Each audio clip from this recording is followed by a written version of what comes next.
यहाँ पे आए?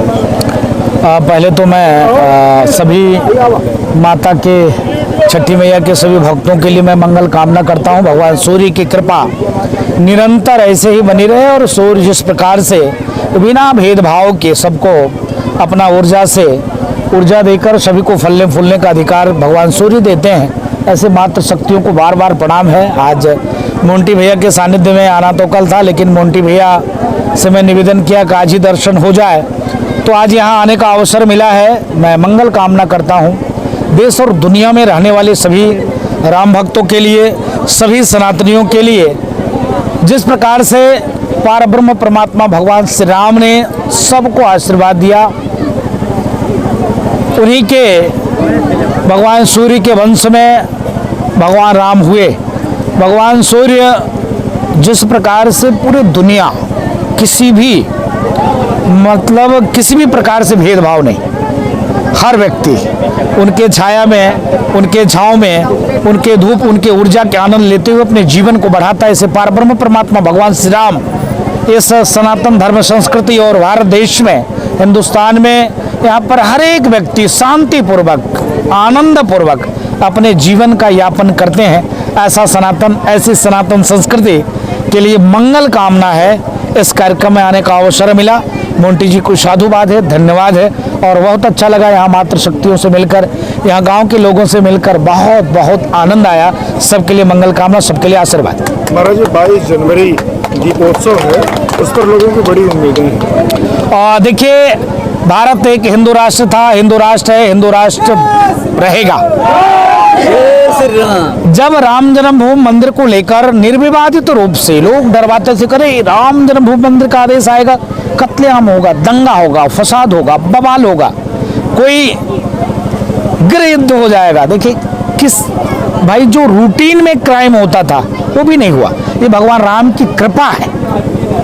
तो यह देश आगे बढ़ा है, बहुत तेजी से आगे बढ़ा है। और यहाँ संविधान का राज है, डेमोक्रेसी में, लोकतांत्रिक व्यवस्था में जिस प्रकार से देश के यशस्वी प्रधानमंत्री जी का कार्य है, उत्तर प्रदेश के जिस प्रकार से पूज्य योगी आदित्यनाथ जी महाराज जो काम कर रहे हैं, उसी पैटर्न पे आप देखिए कि जनवरी में देश के यशस्वी प्रधानमंत्री जी राम जन्मभूमि पूजन उनके नेतृत्व में हुआ।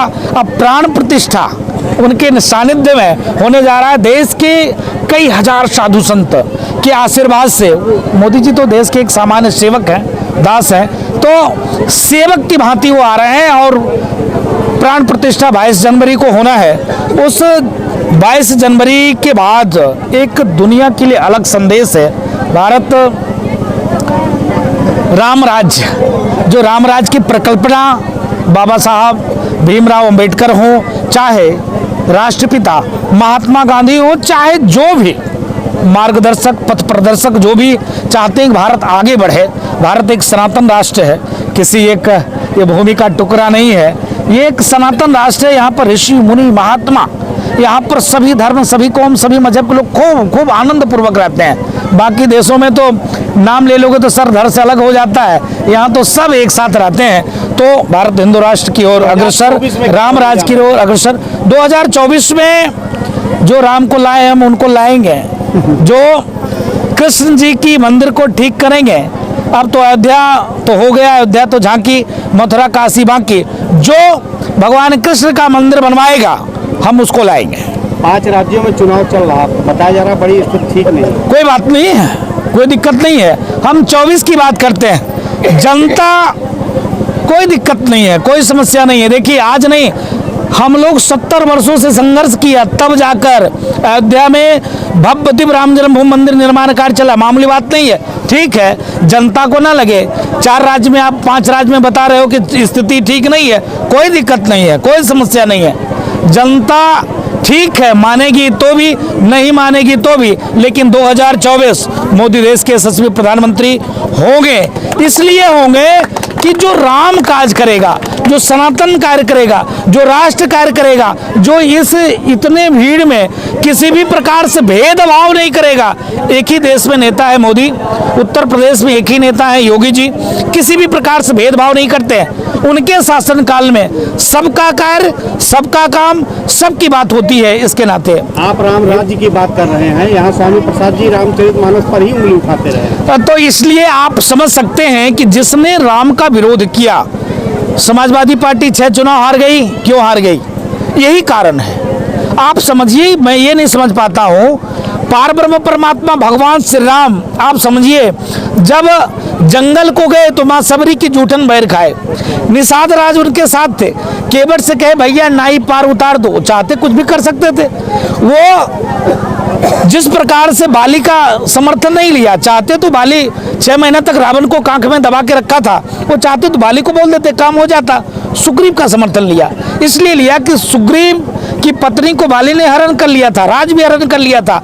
तो भगवान राम सबके हैं। और स्वामी प्रसाद जैसे काले में, मुझको लगता है स्वामी प्रसाद मौर्य के मुंह में कैंसर हो गया है।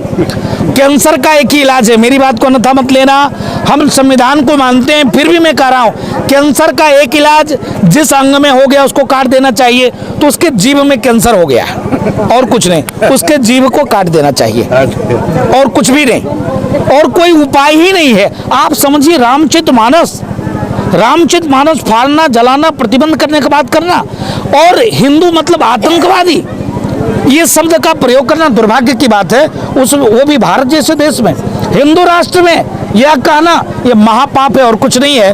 तो ऐसे लोगों के खिलाफ सख्त से सख्त मैं प्रशासन से निवेदन करूंगा, कार्रवाई होनी चाहिए।